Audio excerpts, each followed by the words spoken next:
राधे राधे आप सभी को गुड मॉर्निंग, नमस्ते। हिंदी साहित्य का सरल इतिहास हम लोग पढ़ रहे थे और पिछली क्लास में हमने राम भक्ति धारा समाप्त किया। आज हम देखेंगे कृष्ण भक्ति धारा।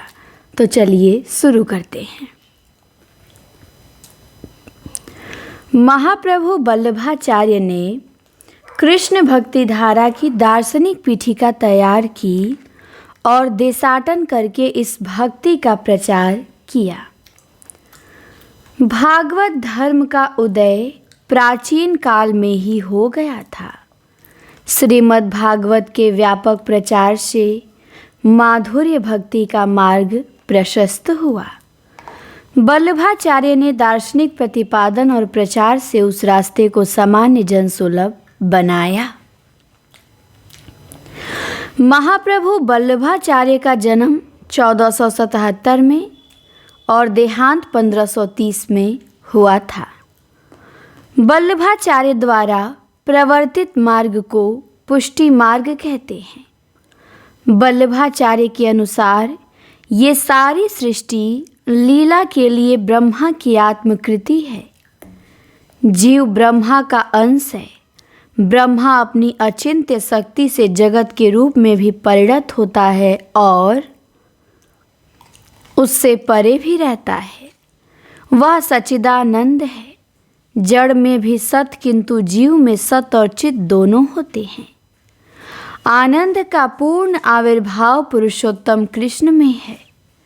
वे अपने भक्तों के रंजनार्थ नित्य लीला करते हैं। वल्लभाचार्य ने ब्रह्मा के सगुण रूप को पारमार्थिक और निर्गुण रूप को उसका अपूर्ण रूप कहा है। वल्लभाचार्य के अनुसार जीव 3 प्रकार के होते हैं। प्रवाह जीव, जो सांसारिक प्रवाह में पड़े रहते हैं। दूसरा मर्यादा जीव, जो विधि निषेध का पालन करते हैं। और तीसरा पुष्टि जीव, जो भगवान का अनुग्रह प्राप्त कर लेते हैं।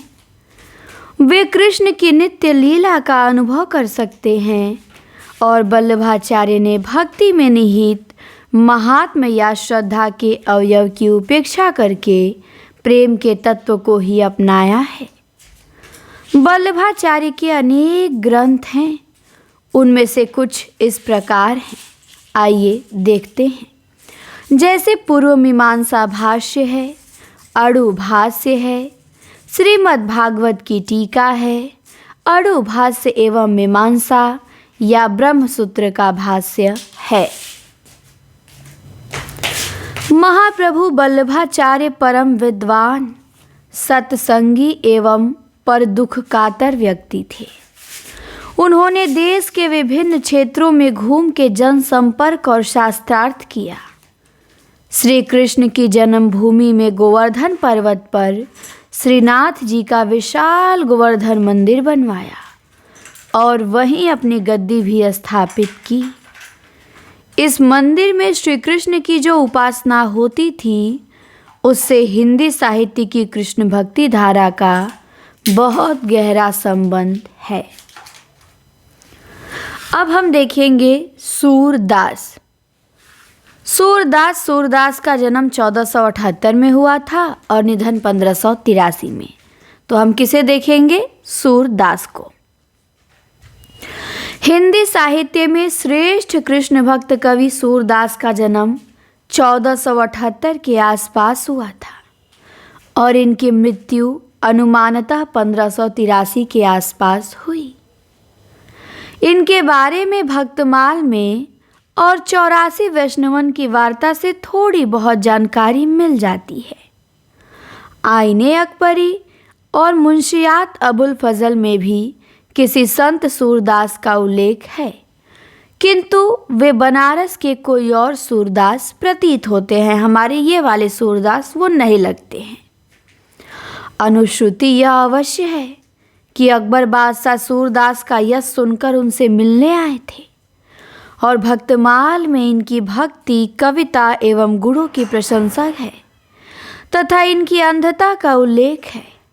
84 वैष्णवन की वार्ता के अनुसार वे आगरा और मथुरा के बीच साधु या स्वामी के रूप में रहते थे।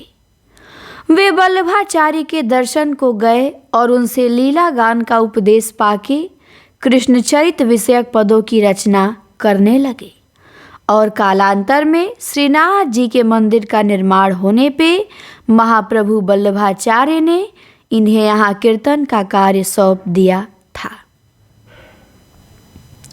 सूरदास के विषय में कहा जाता है कि वे जन्मांध थे।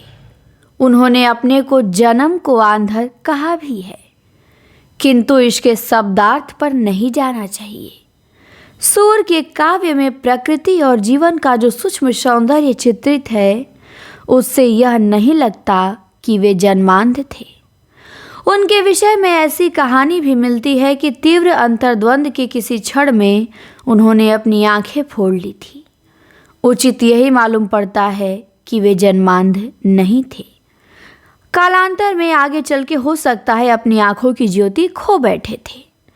सूरदास अब अंधों को कहा जाता है। यह परंपरा सूर के अंध हो जाने के बाद से चली है। शूर का आशय शूर से है। सूर और सती मध्यकालीन भक्तों के आदर्श थे। सूरदास के पहले ब्रजभाषा में काव्य रचना की परंपरा तो मिल जाती है, किंतु भाषा की यह प्रौढ़ता, चलतापन और काव्य का यह उत्कर्ष नहीं मिलता। ऐसा लगता है कि सूर ब्रजभाषा के प्रवर्तक न हो, किसी परंपरा के चरमोत्कर्ष हों।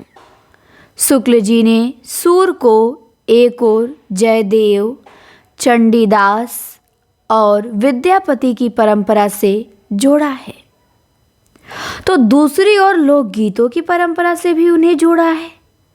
विद्यापति और सूरदास में जो निरीहता, तन्मयता मिलती है, अनुभूतियों को जिस प्रकार बाह्य प्रकृति के ताने बाने में बुना गया है, वह लोकगीतों की विशेषता है। लोकगीतों में अभिव्यक्ति इतनी निश्चल होती है कि वह शास्त्रीयता और सामाजिक विधि निषेध की मर्यादा का निर्वाह नहीं कर सकती। लगता है कि लोक जीवन और साहित्य में राधा कृष्ण की जो परंपरा पहले से चली आ रही थी, वह भक्ति काल में प्रकट हुई।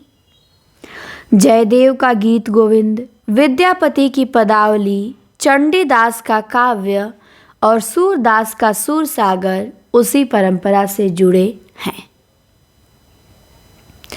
अब है सूर का काव्य वैभव। सूर का काव्य वैभव हम देखेंगे। सूरदास वात्सल्य और श्रृंगार के कवि हैं। भारतीय साहित्य तो क्या, संभवतः विश्व साहित्य में भी कोई कवि वात्सल्य के क्षेत्र में उनके समकक्ष नहीं है, और यह उनकी ऐसी विशेषता है कि केवल इसी के आधार पे वे साहित्य क्षेत्र में अत्यंत उच्च स्थान के अधिकारी माने जा सकते हैं। बाल जीवन का पर्यवेक्षण एवं चित्रण महान सहृदय और मानव प्रेमी व्यक्ति ही कर सकता है। सूरदास ने वात्सल्य और श्रृंगार का वर्णन लोक सामान्य की भावभूमि पर किया है। मार्मिकता, मनोवैज्ञानिकता, स्वाभाविकता जीवन के यथार्थ में ही होते हैं। फिर यथार्थ अपने विविध आयामों को अंतर संबंधित किए होते हैं। तुलसी की अपेक्षा सूर का विषय क्षेत्र सीमित अवश्य है, किंतु सूर ने राधा कृष्ण की प्रेम लीला और कृष्ण की बाल लीला को प्रकृति और कर्म के विशद क्षेत्र का संदर्भ प्रदान कर दिया है। लोक साहित्य में ये संदर्भ सहज तौर पे जुड़ा दिखलाई पड़ता है। सूर ने अपनी रचना में प्रकृति और जीवन के कर्म के क्षेत्रों को अचूक कौशल से उतार लिया है। लोक साहित्य की सहज जीवंतता जितनी सूर के साहित्य में मिलती है, उतनी हिंदी के किसी कवि में नहीं मिलती। सूर का बाल लीला वर्णन अपनी सहजता, मनोवैज्ञानिकता एवं स्वाभाविकता में अद्वितीय है। उनका काव्य बाल चेष्टाओं के स्वाभाविक मनोहर चित्रों का भंडार है। भक्त ने भगवान का मानवीकरण कर दिया था और सूर के कृष्ण सामान्य बालक बन गए हैं जो हट करके आंगन में लौटने लगते हैं। काहे कुआरी करत मेरे मोहन, यो तुम आंगन लोटी। यशोदा दही मथ रही थी और कृष्ण हट करने लगे। आंचल पकड़ लिया, दही भूमि पे लुढ़क गया। कृष्ण चलना सीख रहे हैं, पैर डगमगाते हैं। यशोदा हाथ पकड़ के उन्हें चलना सिखलाती हैं। सिखवत चलन यशोदा मैया, अर बराए करी पानी गहावत डगमगात धरे पैया। सूरदास के बाल लीला वर्णन में चित्रण ऐसा है जिसकी दृश्यता में जीवन स्पंदित है। पंक्तियां इतनी सहज हैं कि सपाट लगती हैं, किंतु उनमें मार्मिकता रची बसी होती है। पाठक और श्रोता उस मार्मिकता को अचूक तौर पे ग्रहण कर लेते हैं। मैया मोरी मैं नाही माखन खायो, ये पंक्ति मार्मिक क्यों है? समूचे जीवन चित्र के संदर्भ में ही रख के इसे समझा जा सकता है। बालक होते तो निरीह है, लेकिन वे अपने को बहुत चालाक समझते हैं और यह सब वयस्क खूब समझते हैं। कच्ची चालाकी से मिलके बच्चों की निरीहता वयस्कों के लिए पहले से अधिक निरीह अतः प्रिय हो उठती है। कृष्ण के मुख पे माखन लगा है, पकड़ लिए गए हैं रंगे हाथों, लेकिन वे अपनी तरफ से जबरदस्त तर्कों की झड़ी लगा रहे हैं। उनकी सारी तर्क पटुता उनका ऐसा अपराध ही स्पष्ट कर रही है जिससे माँ को और प्यार ही उमड़ेगा। जैसा श्रृंगार का संयोग और वियोग होता है, वैसे ही वात्सल्य का भी होता है। और सूरदास ने श्रृंगारी काव्य वर्णन को वियोग वर्णन की अपेक्षा अधिक उत्कृष्ट माना जाता है। किंतु उनके वात्सल्य के विषय में यह बात नहीं कही जा सकती। कृष्ण के चले जाने पे नंद यशोदा की व्याकुलता का जो वर्णन है वो बहुत ही मार्मिक है। नंद यशोदा दोनों कृष्ण की पिछली बातों का स्मरण करते हैं, एक दूसरे पर खींचते हैं, कृष्ण के न आने के लिए एक दूसरे को दोष देते हैं। और उनकी व्याकुलता में ग्वाल, बाल और प्रकृति भी शामिल है। गेय पदों में सूरदास ने पूरे ब्रज की जो दारुण व्यथा उभारी है, वह व्यथा प्रभाव की दृष्टि से नाटकों और महाकाव्यों में मिलने वाली करुणा के समान है। सूरदास के यहाँ राधा कृष्ण का प्रेम परिचय से विकसित होता है। वह प्रकृति और कर्म क्षेत्र की पृष्ठभूमि में पुष्पित पल्लवित होता है। गोचारण जीवन में प्रकृति का पूरा अवकाश है। सूर के राधा कृष्ण की प्रेम लीला में प्रकृति, गाय और ग्वाल बाल का महत्वपूर्ण स्थान है। इसी से उनकी प्रेम लीला जीवन से कहीं कटी अलग थलग नहीं है। राधा और कृष्ण के प्रथम परिचय का जो चित्र सूर ने खींचा है, वह उनके लोक परिचय का प्रमाण है। साहित्य में प्रेम के सूत्रपात का ऐसा जीवंत चित्र बहुत दुर्लभ होगा। पंक्ति है कि बूझत श्याम कौन तू गोरी, आ कहाँ रहत काकी है बेटी, देख नहीं कहु ब्रज खोरी। काहे को हम ब्रज तन आवती, खेलत रहत आपनी पौरी। असुनति रहत सवाननि नंद ढोटा, करत फिरत माखन दधि चोरी। तुम्हारो कहाँ चोरी हम लई हैं, खेलन चल संग मिली जोरी। सूरदास प्रभु रसिक शिरोमणि, बातनि भुरई राधिका भोरी। मुक्तकों में ऐसी स्वाभाविक संवाद योजना भी कम मिलेगी। सूरदास द्वारा चित्रित राधा कृष्ण की प्रेम लीला में मध्यकालीन पराधीन नारी के सहज एवं स्वाधीन जीवन का स्वप्न जैसे साकार हो उठा है। यह स्वप्न सर्वाधिक साक्षात रासलीला वर्णन में होता है। सूरदास के समय अर्थात 16वीं शती में ब्रज में नारियों को वो स्वाधीनता नहीं थी जिसका वर्णन सूर सागर में मिलता है। यह सच है कि रास लीला का साधनात्मक अर्थ भी है, जहाँ गोपियाँ साधकों की प्रतीक है, किंतु काव्य का प्रतीकार्थ ही ठीक नहीं होता, उसका साधारण या वाच्यार्थ भी संगत होता है। गोपियाँ लोक लाज तजकर घर की चार दीवारी ही नहीं तोड़ती, वे कृष्ण की बांसुरी सुन के उस सामाजिक व्यवस्था को भी तोड़ती हैं जो नारियों को पराधीन रखती है। जिस तरह तुलसी ने मध्यकालीन भारत में दैहिक दैविक भौतिक तापों से रहित राम राज्य का स्वप्न देखा है, वैसे ही सूर ने कृष्ण कथा और रासलीला के माध्यम से एक ऐसा सर्वसुखद स्वप्न देखा है जिसमें नारी और पुरुष दोनों समान तौर पे स्वाधीन हैं। रासलीला सुख विभोर मानवता का सजीव गतिमय स्पंदित चित्र है। यहाँ मनुष्य सृष्टि के साथ ताल लय गति प्राण अनुभूति सभी तरह से एकमेक हो गया है। ऐसा स्वप्न जो अखंड अनुभूति का हो सूर ने देखा था। तुलसीदास नारी पराधीनता को महसूस करते थे, उसकी पीड़ा का चित्रण कर सकते थे, किंतु सामाजिक निषेधों में अंतर्निहित अमानवीयता को सूरदास की तरह तोड़ नहीं सकते थे।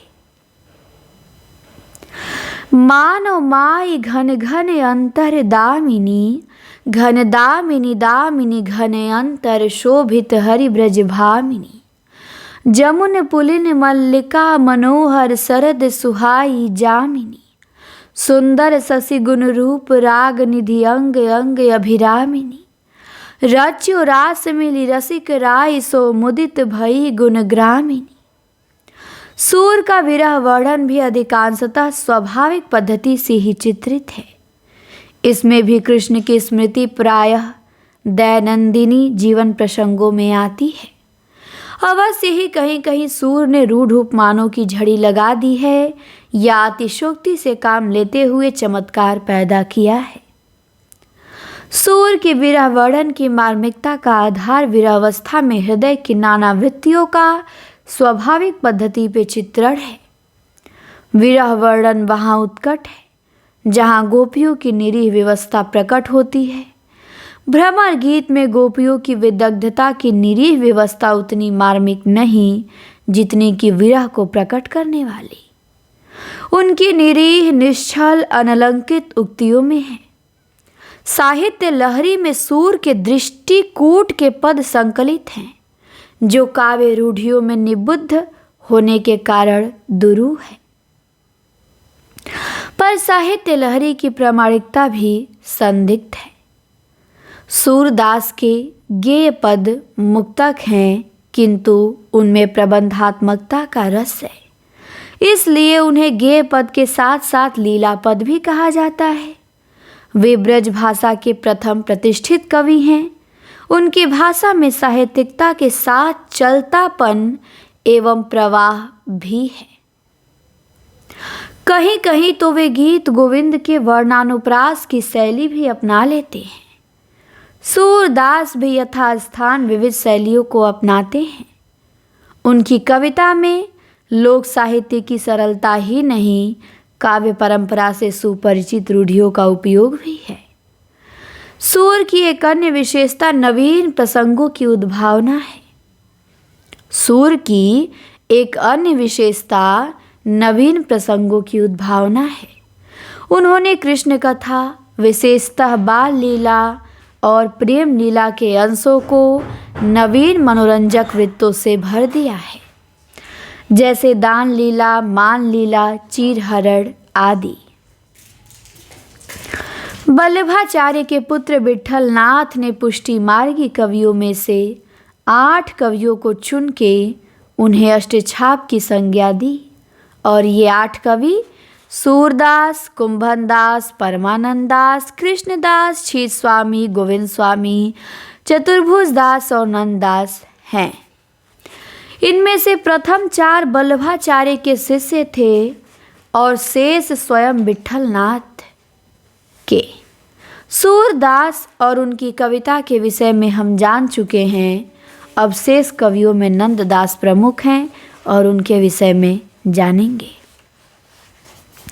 नंददास, जिनका समय 16वीं शती है। नंददास 16वीं शती के अंतिम चरण में विद्यमान थे। इनके विषय में भक्तमाल में लिखा है कि चंद्रहास अग्रज सुहद परम प्रेम पथ में पगे। तो भक्तमाल में नंददास के बारे में क्या लिखा है कि चंद्रहास अग्रज सुहद परम प्रेम पथ में पगे। 252 वैष्णव की वार्ता के अनुसार ये तुलसीदास के भाई थे, किंतु अब यह बात प्रामाणिक नहीं मानी जाती है। इनके काव्य के विषय में ये उक्ति प्रसिद्ध है कि और कवि गढ़िया नंददास जड़िया। इससे प्रकट होता है कि इनके काव्य का कला पक्ष महत्वपूर्ण है और इनकी प्रमुख कृतियों के नाम हैं रास पंचाध्यायी, सिद्धांत पंचाध्यायी, भागवत दशम स्कंध, रुक्मणी मंगल, रूप मंजरी, रस मंजरी, दान लीला, मान लीला आदि। इनके यश का आधार रास पंचाध्यायी है। तो नंददास के कीर्ति का, यश का, प्रसिद्धि का आधार क्या है? रास पंचाध्यायी है। रास पंचाध्यायी भागवत के रास पंचाध्यायी अंश पे आधारित है और ये रोला छंद में रचित है। कृष्ण की रास लीला का वर्णन इस काव्य में कोमल एवं सानुप्रासिक पदावली में किया गया है, जो संगीतात्मकता से युक्त है। पंक्ति देखिए। ताहि छन उडुराज उदित रस रास सहायक, कुमकुम मंडित बदन प्रिया जनुनागरी नायक, कोमल किरण अरुण मानो बन व्यापी रहियो, मनसिज खेलियो फाग घुमड़ी घुरी रहियो गुलाल जो। तो ताहि छन उडुराज उदित रसरास सहायक, कुमकुम मंडित बदन प्रिया जनुनागरी नायक, ये पंक्ति याद होनी चाहिए। भंवर गीत जो नंददास ने लिखा है उसमें उन्होंने रोला छंद के साथ ध्रुवक को जोड़कर उसे और अधिक संगीतात्मक बना दिया है। सिद्धांत पंचाध्यायी भक्ति सिद्धांत का परिचायक ग्रंथ है और रस मंजरी नायिका भेद का। रूप मंजरी में इसी नाम की एक भक्त महिला का चरित्र वर्णित है। नंददास ने अनेक काव्य रूपों में रचना की है। वे काव्य शास्त्र से सुपरिचित कवि ज्ञात होते हैं। अष्टछाप के शेष कवियों ने भी लीला गान के पद कहे हैं, जो प्रधानतः श्रृंगारी हैं।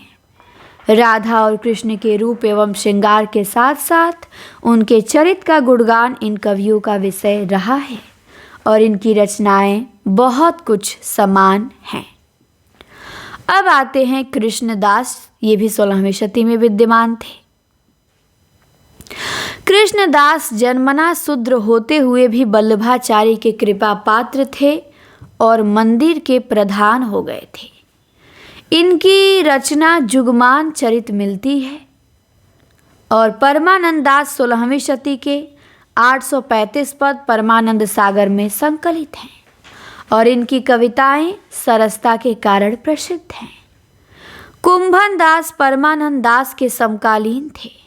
ये अत्यंत स्वाभिमानी भक्त थे। इन्होंने फतेहपुर सिकरी के राज सम्मान से खिन्न होकर कहा था कि किसने? कुंभन दास ने। संतन को कहाँ सिकरी सो काम, आवत जात पनहिया टूटे बिसरी गयो हरिनाम। इनका कोई ग्रंथ नहीं मिलता, फुटकल पद ही मिलते हैं। चतुर्भुज दास कुंभन दास के पुत्र थे और चतुर्भुज दास की 3 रचनाएं मिलती हैं। तो याद रखेंगे, चतुर्भुज दास के पिता कुंभन दास थे और चतुर्भुज दास की 3 रचना मिलती है। कौन कौन? द्वादश यश, भक्ति प्रताप और हितजू को मंगल। छीत स्वामी 16वीं शती के उत्तरार्ध में वर्तमान थे।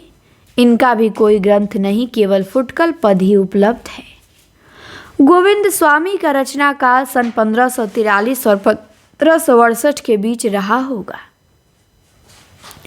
कहा जाता है कि इनका गाना सुनने के लिए कभी कभी तानसेन भी आते थे और इनका भी कोई ग्रंथ नहीं मिलता गोविंद स्वामी का।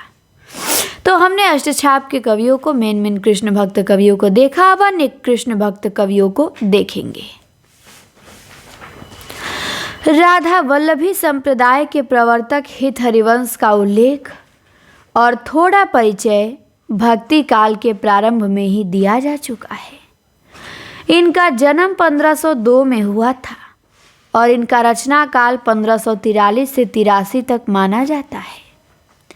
इन्होंने 1525 में श्री राधा वल्लभ की मूर्ति वृंदावन में स्थापित की। ये श्री कृष्ण के विद्वान, ये संस्कृत के विद्वान थे। इन्होंने संस्कृत में भी अत्यंत सरस रचना की है। हित 84 में इनकी कविताएं संकलित हैं। हित हरिवंश द्वारा प्रवर्तित संप्रदाय में राधा की भक्ति की प्रधानता है। इसमें विधि निषेध का त्याग है। हित हरिवंश ने राधा विषयक अत्यंत सरस रचनाएं की हैं और इनकी रचनाएं कम संख्या में उपलब्ध हैं।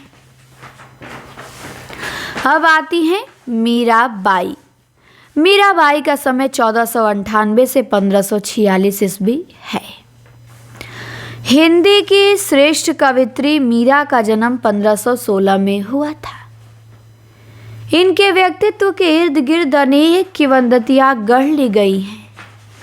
ये बाबर से मूर्छा लेने वाले महाराणा सांगा की पुत्रवधू और महाराणा कुमार भोजराज की पत्नी थी। कहा जाता है कि विवाह के कुछ वर्षों के बाद जब इनके पति का देहांत हो गया तो ये साधु संतों के बीच भजन कीर्तन करने लगी। इस पर इनके परिवार के लोग, विशेषकर इनके देवर राणा सांगा विक्रमादित्य, बहुत रुष्ट हुए। इन्होंने नाना प्रकार की यातनाएं दी। उन्होंने इन्हें विष तक दिया, जिसे खिन्न होकर इन्होंने राजकुल छोड़ दिया और इनकी मृत्यु 1546 में द्वारिका में हुई। प्राय भक्त कवियों में यह बात पाई जाती है कि वे अपने इष्ट के पास अपने जीवन के अभाव को लेकर उनकी पूर्ति के लिए जाते हैं। मीरा भक्त थी। भक्त होना कोई बुरी बात नहीं। फिर राणा मीरा से क्यों रुष्ट थे? मीरा सवर्ण समाज की थी और फिर राणा कुल की पुत्र वधू, इसलिए उनका सामान्य लोगों के बीच उठना बैठना उस सामाजिक व्यवस्था के लिए असहाय था, जिसमें नारी पति के मरने पर या तो सती हो जाती है या घर की चार दीवारी के भीतर वैधव्य झेलने के लिए अभिशप्त थी। मीरा को भक्त होने के लिए लोक लाज छोड़नी पड़ी और यही बात राणा को खलती थी। लोक लाज तजने की बात मीरा की कविताओं में बार बार आती है। मीरा ने अपने इष्ट देव गिरधर का जो रूप निर्मित किया है वो अत्यंत मोहक,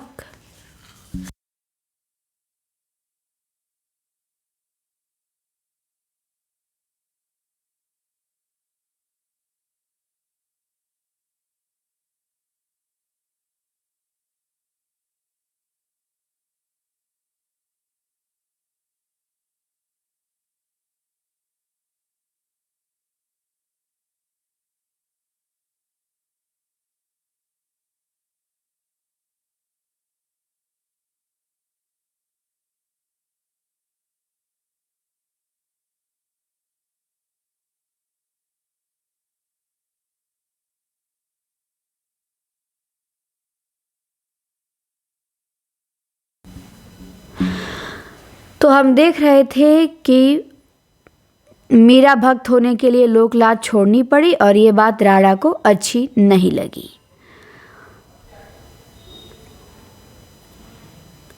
मीरा के रूप चित्रण की यह भी विशेषता है कि वह प्रायः गतवर होता है।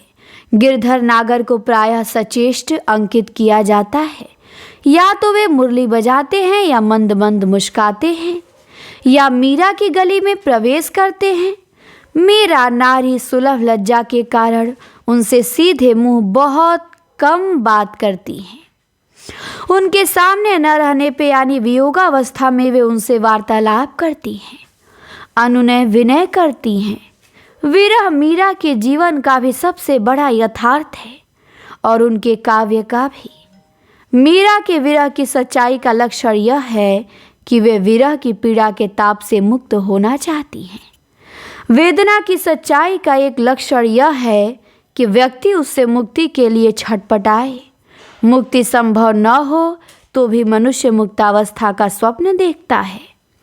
मीरा के यहाँ विरह वेदना उनका यथार्थ है तो कृष्ण से मिलना उनका स्वप्न। और मीरा के जीवन के यथार्थ की प्रतिनिधि पंक्ति है, असुवन जल सींची सींची प्रेम बेली बोई। और उनके स्वप्न की प्रतिनिधि पंक्ति है कि सावन माँ उमग्यो महारो हियरा अभड़क शून्य हरियावड़ी।